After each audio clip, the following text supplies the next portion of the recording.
what we wanted to change when we started the work that we do with OCD recovery.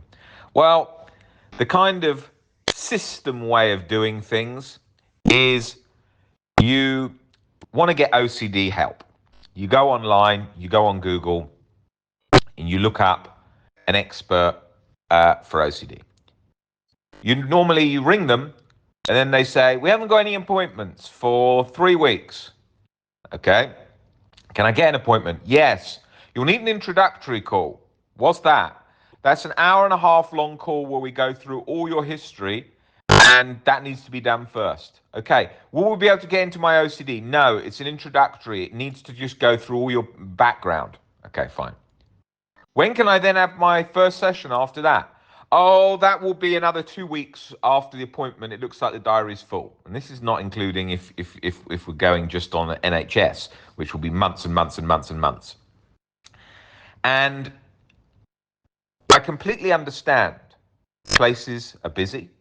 I completely understand all those kinds of things. But it isn't just busy. It's logistical, and it's just very badly run. An introductory session I used to hate. I used to go from place to place having one introductory session after another, hour and a half long introductory session with just the same basic questions, so irrelevant. Hello, Robert, how are you? Good, thank you. Okay, so can you tell us a bit about, have you had ... going through 100 different things? Have you had, what did you do in the past? What was your mother's situation like with you? Can you tell me how's your school going? What's your college stress? I don't need to know any of that apart from bar a few main questions. I need to know, here is my problem, tell me how to break that down. We get straight into that from the beginning, from the first session, from usually in the first 5-10 minutes. I hated that introductory crap because it really is, right?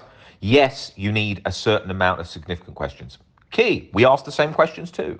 But you do not need an hour and a half introductory call. Loads of these things are so just logistically disastrous for someone with OCD, and I'll explain why. If someone comes in the door hopeless and you've got an hour and a half brick wall that they've got to climb over just to get help, that person's already stuck feeling hopeless and doesn't even want to tell you about their OCD. Then it comes to the booking the sessions. There's nothing in between sessions. There's no WhatsApp group. There's nothing. So it's just like, can I speak to you next week? Yeah, it's 2 weeks' time. Oh my God, I just forgot what chapter I'm on the book. Oh, I just forgot one thing, right? No, you've got to wait 2 weeks.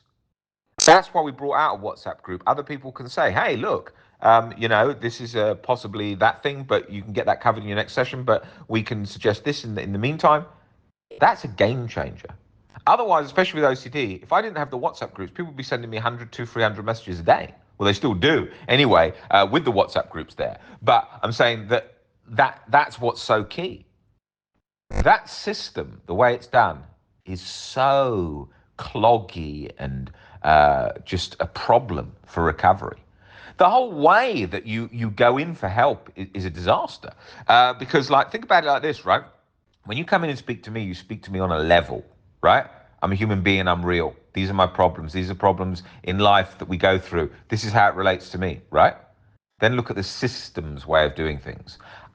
You go in, there's a big bookshelf. They tend to sit in a leather chair opposite you, and you sit in a chair, and then you're looked at almost like a test subject, right? And then when you feel stuck, because especially with OCD, it's going to make you feel stuck for long periods of time. You then, because you never meet anyone else with OCD and you never meet anyone else that they're working with, you think, oh my God, I'm completely stuck forever. I'm never going to get better. I'm the worst case. And you're looking at them and think, God, they're so perfect and I'm so bad. And then you look at the big bookshelf behind, oh my God, they're so smart and I'm not. And it creates that whole feeling, which I hate. It needs to be on a level real, human to human, right? And Albert Ellis used to talk about that, saying how he used to swear in sessions, fuck, shit, this and all of that, because then it made him look more human and talk about his own problems because it made it human. And I wanted to just take that and take it completely out of the ballpark so that it's even as human as it can get, with all the jokes and the real stuff in the WhatsApp groups and in the sessions, to make it fun and humorous and connecting and real. Because otherwise, OCD is serious enough. We're going through so many things all the time. We're so serious with all the things. We've got to have a bit of a break too in there. And humor just kicks into gear that break in emotional cycle. The other thing that I used to hate was having to go somewhere, right? Oh, I've got an appointment. Where is it? Oh, it's in central London. It's in this place. Oh, I've got to go there. I've got to be there. It means I've got to leave an hour before. I thought, I can't be doing this. It's ridiculous. How are we going to reach people around the world? And also, people with OCD don't often even want to see somebody. They want to just be, they're scared to even go in because they think there's going to be like police vans outside because of harm OCD and so on. So I wanted to get rid of that. So that's why we did it all by phone. And then you look at the other things that I didn't like was the quiet voice, the soft voice, the "Hi Robert, how are you? Are you okay? How have you been doing this week? Have you managed to do any of the homework?" And I was like, fucking hell, I'm not a baby and I'm not ill and broken and dying. And that's how it felt. And you see it on social media. I'd say probably 70% of anxiety social media accounts are like that. Hello, guys. How are you? Are you all right? It's giving this impression you're broken. Like my mum's uncle died a couple of years back. He's about 96. Even when he used to meet like a baby or a little kid, he'd sort of put out his hand and like, "How are you, sir? Nice to meet you." Like speak to him on a level like that. But it was good because then the kid rises up to the level he's spoken to. If you speak to him, "Hello, are you baby? Are you okay?" Then he becomes like baby and stays like baby, right? And like my parents, whenever they used to take me out as a kid, used to go out to the restaurant, go out with their friends all the time. And then you have to up your game in your conversation to be able to keep up with the level of the conversation with the other adults. And that's great. That's pushing you. It's changing you. And that system is so cloggy like that. And it's such a problem. And those were the things that I really didn't like. And the introductory sessions were it was just over the top. It was, became a bit like a sort of situation where it's like if you go to the dentist. I went to the dentist the other day, right? And I said I went for an appointment, and it was in central London. And I went there and I said, "Can I have an appointment?" "Yes." I said, "Come for a checkup." And they was like, "Fine." I went in and they were like, "Okay, you need this filling, that filling." I said, "All right, can we do it now?" "No, we can't. This is just a check." I was like, "What? I thought you did it in the session. I've never had that before." They're like, "No, no. Now we do it like in a few weeks. We just check it what's going on."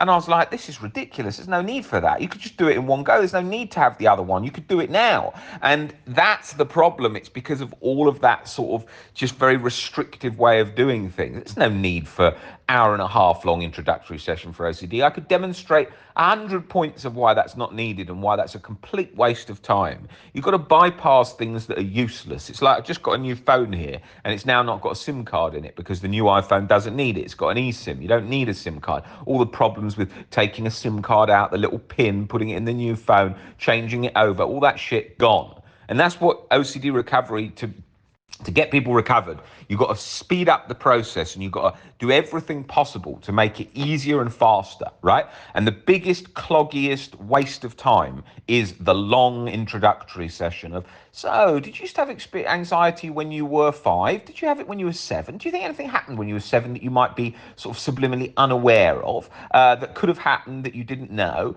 Did you this, did you do that?" It's like you're putting in a whole load of other what ifs to the person saying, "Oh, I could have actually. Yes, maybe my mum did treat me like this, and maybe I wasn't aware." Like it just gets more and more out of the box. I mean, like if you go down a psychodynamic route, I mean, you're going to be completely lost, banging your head against a brick wall, where they're sort of like, "Oh yeah, well maybe even how you were treated when your mum was breastfeeding you could have also contributed to your anxiety." It's like, whoa, that's the last thing you want to be saying to an anxiety sufferer, because they're already looking for every reason why they're the exception. They're stuck. And especially today in the media where you see things all the time, like they say like, "Oh, so many people now ADHD, neurodivergent and all this." And it's like, in reality, like, have I met anybody ever that has had ADHD that's held them back so much from recovery? No. I've never met that person who ADHD has prevented them from recovering. Okay. But if I went by the media, and I had OCD sort of struggling at the time, I'd be like, there's no way I can get better. Maybe I've got ADHD. And like these words are often today, handed around so much with social media that people think like, if I had that term, then that's sort of like, it's almost like, I don't want any illnesses, all right? And I think that's a key point. I don't even want people to know I've got OCD. I don't care about them knowing. Look, I'm on social media, but I don't want it. I don't want to say like I've got OCD and I'm proud of having OCD. I'm not proud of having OCD. I'm not ashamed of having OCD. I don't want labels. I don't want other labels. I don't need that. It's like when people have usernames. Oh, I'm OCD Gal. I'm OCD Rob. No, I'm not. I'm Robert. I've got OCD. Same as if I could have asthma. It's not me. It's not a major thing, right? I haven't got an injured ankle. I'm not Robert injured ankle. So I don't want all those things. I don't want to be Robert with all those things. And today there's often a culture of that where people do kind of almost want those things. Like to say, I've also got this and I've got this. It ain't no badge of honor. Illness is not a badge of honor. You've got an illness, that's it. You have to accept it and adapt, and that's it. There's no shame in it. There's no glory in it, right? You learn great things from it, right? But in reality, that's as far as it goes. Now, you can take it to mean more than that if you want to, but usually it's detrimental. If you think of people that are taking claim to all those different illnesses like it's a badge of honor, usually they're very stuck, and usually there's loads of low frustration tolerance. So I think those are really key points to think about, especially a lot in today's modern world. And I think that when you think about OCD is some microscopic thing probably in the genes in your brain. It's not you. It's not some big identity thing. Yes, you're doing checks, but when they stop, is that you? When you've stopped doing the checks, is it you? How much do I notice OCD in my life today? Zero. So how much is OCD me? No. Has the journey shaped my life? Hell yeah.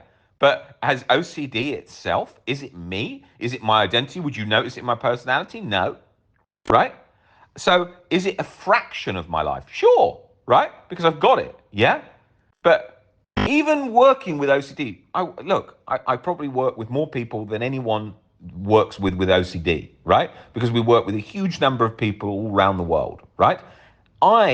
Even with that, is OCD my life? No, OCD is a part of my life. When I'm going out for dinner, I'm not talking about OCD. Yes, I talk about OCD all day long in my work, but my work is not my whole life, okay?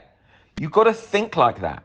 You do not want it to be your identity. If I went back into the forums of 25 years ago, there's people in there with OCD Gal 35, just panicky Nick 126, stressed out Steve 31. Like, you don't want those usernames and identity, right? Okay? I'm Robert. I'm Robert Bray, a person who's a human being going through life on this rock in outer space. I happen to have a thing called OCD. That's it. That is it. But you can take it as far as you want it to be. But be aware of the negatives that come with that. And that's key, and it's important to remember. And it's very important in this journey, and especially in the world today, that we keep things simple. Because when we take things really complicated, it becomes a big problem. In all the sessions with me and the team, we are very fast into keeping it simple, working on how we get people recovered the quickest. We have the highest success rate of anywhere, right? If you look at anyone who comes in who thinks they're treatment resistant, thinks they're never going to get better, thinks that every kind of thing possible, right? We get all the hardest cases, people who've been to tons and tons of places over years and years. The reason we can get into it, the reason you see more depth on these pages than you see on any other accounts, is because we totally understand it and get it. You can't come to me and say, oh, Rob, have you heard of sneezing-related somatic OCD where it's been latched in this way? Of course I have, and I know all about that, and I could write a chapter in a book on just that subject, or probably a whole book on that subject, right? You go to the average OCD expert, you just say to them, hi, can you tell me a bit about somatic OCD and sneezing, or somatic OCD and swallowing? They'll just say, oh, that's fear of fear, it's a thought. No. You've got to understand how that sensation creates that machine gun-like triggering effect, that self-torturous cycle, that you feel trapped in. It feels like your nervous system is sort of pushing back on you, and it feels like you can't get out of that. And then you've got to break down the core fears associated there. They're not even going to be able to describe what I just described there, right? And that is something that's bothering loads of people, but people do not understand. Most specialists do not understand that at all. So I can't highlight that enough. But we do. We've been there. If we didn't understand it, I wouldn't have recovered because very, very bad OCD with so many different themes and so many areas latched. So we have to cover all nuances. And I'm stress tested all day long in the Facebook groups and the WhatsApp groups of every complicated OCD fear where people are questioning me and say, okay, can you this, that, can you the other? So there is no, oh, I'll just get back to you next session, and then you never meet anyone else with it. Everyone we work with, you can meet. They're in the WhatsApp groups, they're in the Facebook group. So I'm put to the test. I'm being asked questions all the time, right? So you have got to be realistic of what you're trying to achieve and how you're going to achieve it. And we're there to help you every step of the way. And there's nothing you could be stuck with that we don't get. And we try and make it fun and humorous along the way so you don't feel alone, because we know what it feels like because we've been in that exact position. And we're here to help you. So get in touch.